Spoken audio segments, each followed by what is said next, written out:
to me, will call me anything. Hello, Earth. Hello everyone! Welcome once again to another Quemsic Reviews. And today we are looking at Studio Series 86 movie Jazz Deluxe figure. And he looks very precise, very accurate with the 1986 movie or even in the Generation 1 animated series. As you can see the face there. Very G1 looking. He's got that blue visor as well. The Autobot on his chest. And a little bit of backpack. And as you know, just a little bit of info with regards to his character.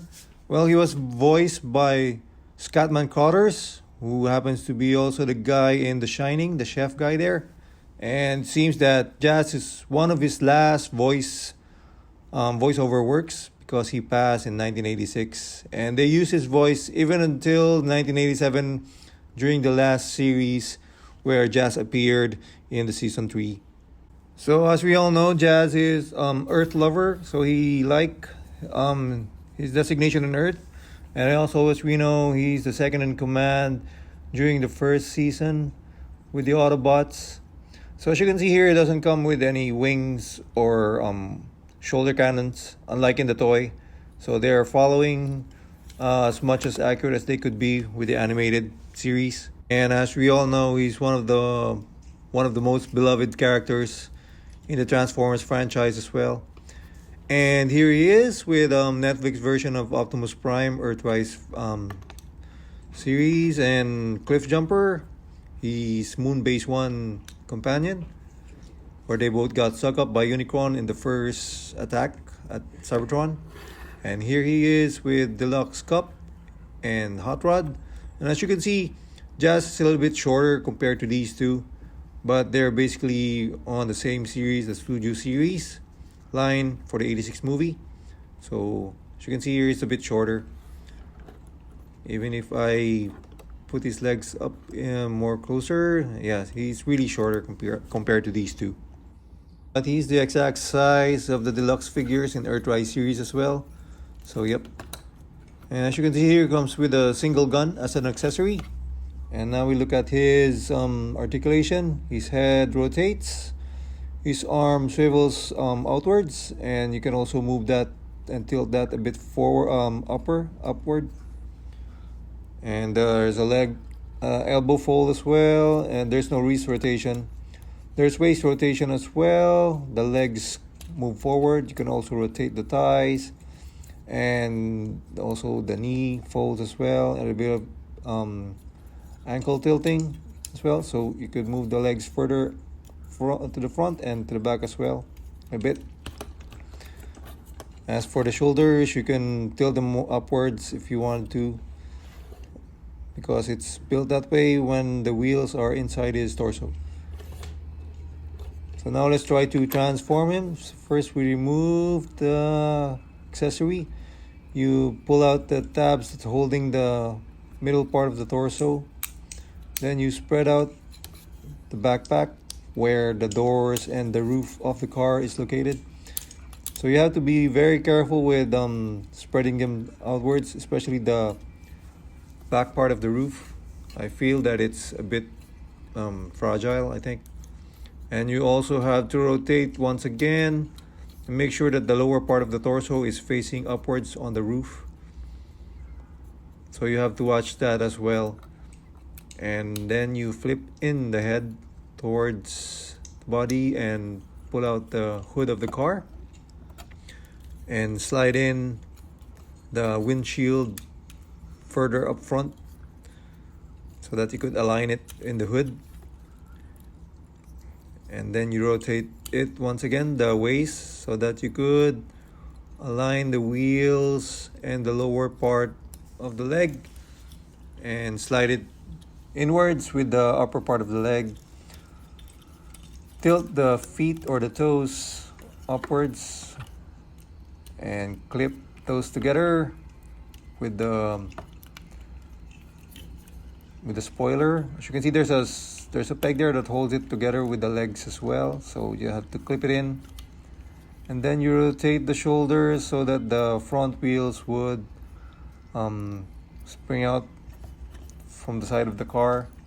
bring in the hands as well, and make sure when you slide the arms inside, there's a peg there on the side that would hold together with the wheel. So make sure that you tap everything together before you fold it on, before you close the doors together in the alt mode. So you just have to clip it in and make sure they're nice and fit. There. So as you can see now, is a Porsche Martini racing car, a Porsche 935, with a little bit of less decals because that's the way he looks in the animation as well compared to the toy version. So yep, basically just have to fit everything, make sure everything is snugly fit. There. So he rolls. It's just that a bit of his arms doesn't have any much clearance underneath, so you could even attach the gun on the top of his roof if you like it. The Transformers will return after these messages. So yeah, he does roll, but there's a bit of less clearance, so it's not perfect. But his wheels rotate, but it doesn't rotate at the same time. So as you can see, he's also got that number 14, but originally it was a number 4 in the original toy. So I think with licenses issues, they're using the number 14 this time. It's just that too bad they didn't include any brake lights or backlights in the car as well. That would have been nice. Maybe a few more additional third-party stickers would also make this look better, like the Martini Racing and other sponsors of the car, just to make it look more like a classic. But with the number 14, it really doesn't really bother me. So yeah, there you go, the 1978 champion Porsche 935. So let's zoom in a bit. If you can see, it's very accurate looking, very nice looking Porsche. It's got that whale tail as well as a spoiler in the rear. So yeah, and it has that same 5mm pegs for the weapon. And so here he is again in his robot form, and as I've said before, you have to look out for this part of the middle section of the torso. I feel it's quite fragile whenever you rotate his half of the body. I don't want that to snap eventually and make him or cut him again in half, just like what they did in the Michael Bay movies. So there, pretty accurate animated looking Jazz. It's pretty much the best Jazz out there right now. He's not perfect, but he's got some hollow parts that you guys may have an issue with. But for me, with his size and his price, it's pretty much the best Jazz out there. And considering his perfect form, or the way they made him look this time, very accurate to the animation. So I'm sure you guys are gonna love this if you are a G1 fan. So he kind of reminds me like he's a small masterpiece figure. Probably just a few more corrections, like making him more perfect. But with his size and his price, who can beat that? So he's very accurate with the animation.